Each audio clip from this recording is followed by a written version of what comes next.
The Season 2 finale has been released. What's more, despite the fact that we have especially intriguing things to talk about, it didn't fulfill my assumptions. I'm not saying it's terrible, but rather I accept they might have improved. So how about we find out what we have? Let's start with Boyd and Jade because that's where the episode begins. Boyd is helpless and unsure of what to do. It's understandable that he seems to go insane at this point because he doesn't know. Since the very beginning, he's been making an honest effort to deal with individuals, and he additionally attempts to track down replies by putting his life in extreme danger. I have to hand it to him. But here's the thing. We found out that he was also the reason things got so much worse. He decides to take Sarah to the ruins in this episode in the hope that she will hear or see something. He doesn't really. Sarah claims to have heard the music and is certain that the music box is nearby. However, there is no visible music box. I'm really curious about Sarah's situation. What is her connection to this location? Why is it that she can hear things that others cannot?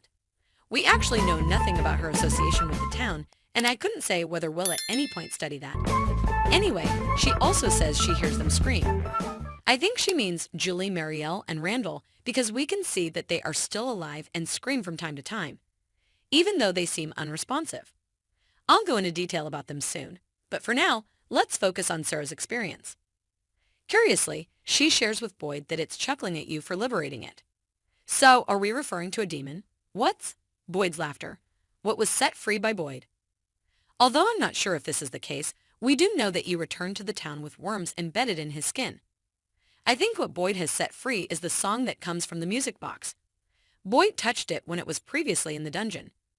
Therefore, I believe that his interaction with it resulted in something that we do not know about. Let's finish this one, shall we? This will serve as our introduction to the plots of the other characters. Boyd thinks that the torch he brought to town might take him to the dungeon and stop the music box, because if he doesn't, people will end up like the cicada victims. Boyd remembers this because he brought it with him to town. He lights the torch, and as expected, he enters the dungeon.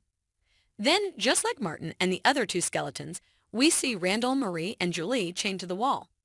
They appear to be in pain, but I don't think they are aware of their condition. Even though he was in great pain, he was similarly awake and talkative to Martin. Anyway, Boyd sees the music box once more, and we see Abby telling him not to destroy it as he gets ready to do so. Does something imitate Abby so that it can control Boyd and his actions? I really don't know what Abby's deal is. That seems possible to me. Why does it always try to stop him, but not the others? I don't understand. Fortunately, Boyd ignores her and destroys the music box instead. Thus, our cicada victims are now liberated. I now have a query. Why didn't Martin just tell Boyd to stop playing the music and Martin would kill him? Is it because he was aware that it was too late? I need answers to a lot of questions I have about this show. Let's find out what happened to Jade now. He is one of my favorite characters in this show, and I don't know about you. Even Jade appears desperate during this episode. As of recently, he was constantly advertised up about discovering a response or a way. However, he now just seems devastated by recent events. He doesn't give up, though, and he decides to go alone into the tunnels. I adore him despite the fact that he is definitely irrational. He sees the yelling puppet from his vision earlier in the tunnels. You may recall that Victor was frightened when he also saw this puppet. I predict that we will see this puppet more often in the future. And may I just add that it certainly appears to be scarier than the monsters that wander the tunnels. The monster children then appear, and Jade finds himself in the middle of nothing. 6 kids are lying on big stones and keep saying the same word, angry.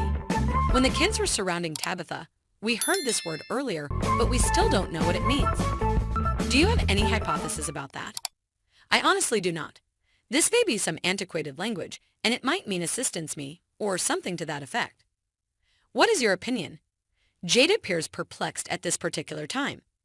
The sign is also visible when he looks up. All of these, in my opinion, are significant clues. In the end, they will all make sense, despite the fact that we are unable to put the pieces together. I certainly hope so. If that weren't the case, it would be a huge letdown. Presently, we should discuss the significant occurrence of the episode.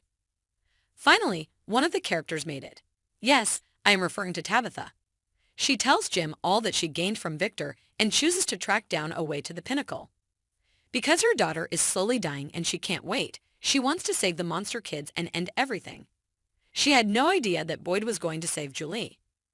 She then approaches Victor and asks for his assistance in pointing the way.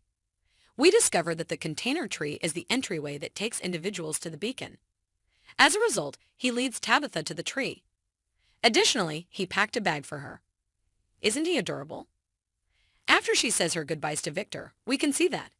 She enters the tree and returns to the forest. But this time, the door is right there, so it's different. We at last see within this puzzling spot, and it's very much like in Tabitha's fantasy. The cards are also in the same spot. Wouldn't you say it's bizarre that she saw it before? Tabitha climbs to the top, where a boy dressed in white appears. He pushes Tabitha down the lighthouse and says, "I'm sorry, this is the only way." We observe that she is lying on a hospital bed and covered in bruises and cuts when she awakens. However, she is still alive and has left the town. I've generally believed that the beacon is the way for individuals to escape this reviled town. However, I hadn't anticipated such a procedure. Basically, was it that simple? So individuals simply have to go through the container tree and be moved by Kid in White. Is that enough? All in all, presently Tabitha might go to the town and assist everybody with getting away. Isn't that so? Time to think. I recall Boyd breaking one of those jugs and finding a piece of paper, and there was a date on it. What if Tabitha wasn't the first person to successfully flee this town? A bottle appears on the tree when someone escapes. And that, because I don't know what those dates are all about, I can only come up with this theory. Have you any suggestions? The possibility that Tabitha did not escape is yet another thing that causes me confusion. I don't figure it ought to be this simple. Also, who can say for sure? It can be a different time or a different version of this town. Perhaps Tabitha is actually stranded in the lighthouse and has a vision or dream that she has escaped. Last but not least, keep in mind Victor's claim that he discovered the body of his mother near the bottle tree. Furthermore, he thinks she passed on prior to going into the tree. Imagine a scenario in which this isn't true. What if Tabitha's experiences and Victor's mother's death were caused by Boy in White? Perhaps we'll see Tabitha's body close to the container tree in Season 3. With respect to the medical clinic scene, it very well may be her creative mind or something to that effect. What is your take of the Time 2 final? Have you had fun watching it? What do you anticipate will occur in the third season? Discuss in the comments section below. Assuming that you partook in the video, hit the like button and offer it with your companions. You can likewise buy into my feed for additional recordings like this one.